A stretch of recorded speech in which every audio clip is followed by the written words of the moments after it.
JDU के सांसद जल्द करेंगे बड़ा खेला, भाजपा में बगावती शेर तेज हो गई है। ऐसे में राजनीतिक चर्चाएं जोरों पर है।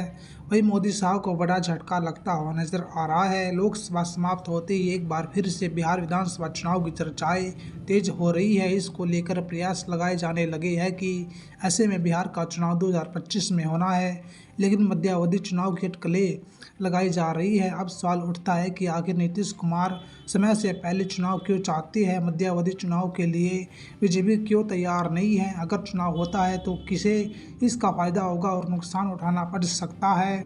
लोकसभा चुनाव में इस बार एनडीए को 2019 के मुकाबले 9 सीटों का नुकसान हुआ है और 40 में से 30 सीटों पर जीत मिली है। वहीं आरजेडी, जिसका 2019 में खाता नहीं खुल पाया था, इस बार उसे 4 सीटों पर जीत मिली है।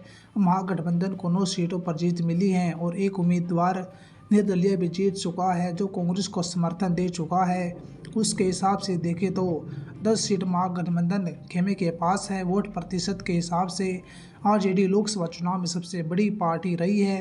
राजद के बाद भाजपा और फिर जेडीयू को वोट मिला है। बिहार में 223 विधानसभा है। 40 लोकसभा सीटों की गणना करते हैं तो अधिकांश लोकसभा सीटों में से 6 विधानसभा सीट आती है, कुछ में 7 भी हैं। लोकसभा चुनाव जीतने वाले उम्मीदवार एनडीए के हो या फिर महागठबंधन के विधानसभा के 6 सीटों में से कई लोकसभा सीटों में यह साफ दिख रहा है कि 6 में से 1 या 2 विधानसभा सीटों में हारने वाले उम्मीदवार भी आगे रहते हैं।